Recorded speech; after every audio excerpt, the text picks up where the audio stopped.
Today we're going to use our crock pot to turn our Thanksgiving Day leftovers into something that isn't just a Thanksgiving. I have eaten Thanksgiving Day leftovers in every way possible. I'm at the bottom of the barrel of wanting to eat leftovers. So this is all I have left. This is all of the turkey that we have left. So I'm going to turn this turkey into some chili. It's literally going to taste like I intended it to taste this way. Chili is a great way to use up meat that you need to use up. I think of leftovers. I think of things already pre-made. I don't think of something like this, but this is leftover from Thanksgiving. I just didn't use it. Oh, by the way, we made a smoked stuffing for Thanksgiving. It was so good. Let me know if you want to see that video because I will gladly make smoked stuffing again just to show you how we did it. I'm going to use this to top my chili where you would normally use like a Cheez-It or a cracker. Eating lunch on the go, leftover smoked stuffing, because we all know it's the afternoon before I get anything into a crock pot. We're waiting on our meat to brown up. Speaking of meat, I think this is a pretty good amount of turkey that I got off of all of those legs. These are my absolute favorite beans to use when I'm making chili. I got these from Aldi. I'm gonna do 2 cans of these. When it's winter time, I just store everything to make chili on hand at all times. So I'm literally prepared to make chili 90% of the time. That must be just like a Midwest thing. Ooh, can you guys see this gray hair right here? Look at her. I'm about to get my Cruella de Vil streak. I hope I do. Black beans and kidney beans. I need some help. Did you not come out of the can? I decided to add in some corn because I live in the Midwest. Why the hell not? I don't know. We're adding corn. To really make your chili pack a punch, you want to add as many fresh things as possible. I only have yellow pepper and onion that are fresh because I didn't go grocery shopping because, you know, it was Thanksgiving and I was going to have leftovers for days. We're going to make it work. I'm going to saute these things up after I get my ground beef done. Okay, I want you to stay with me. One of my friends made this butternut squash casserole that was so good. We only have this small portion left.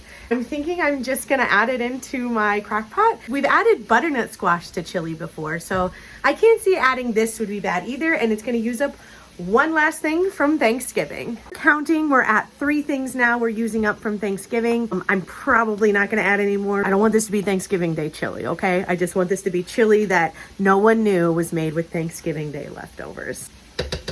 Hopefully this works out. Forgot to film it, but I did add in 2 cans of diced red tomatoes. I must know, what is your favorite Christmas movie? Because mine is National Lampoon's Christmas Vacation.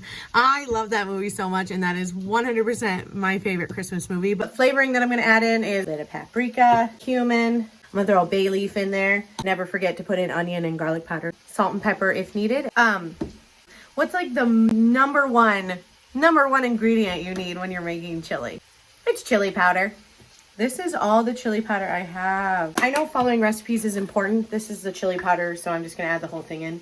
Learn to play around with the flavors and the seasonings that you're adding, because if you don't learn, how can you know? Once you learn how to like season without measuring, then like so many doors open up within the kitchen. So many doors. And here I've got my ground beef that I sauteed with salt, pepper, garlic, and onion powder. And then I also sauteed up that yellow pepper and onion. Here it goes. We need to add in some liquid. I do not have any sort of chicken stock, beef stock, anything like that. So I'm going to use water and a beer. We're just gonna pour the beer in. I just filled this beer can up with water. Now we're gonna pour that on top and then mix everything in. I think it's looking pretty good. I'm gonna be cooking it on high for 4 hours, but you could cook it on low for 6 to 8 or whatever really works for you, okay? You do you, and that is the great thing about a crock pot is I can get it in the afternoon. I can get it in. I can get it in the afternoon and still have time for dinner. Do you believe me if I told you it's the exact same day? Because it is. I'm just wearing a different hoodie. Really, I just did the dishes and got my other hoodie wet, so new hoodie. I have the best news because look what I found. Chili powder. I found more. I'm glad I found some for the next time I try to make chili and be horribly unprepared. But this chili doesn't taste anything like leftovers, which is what I was going for. Like and follow for more easy crock pot recipes and leftover recipes like this.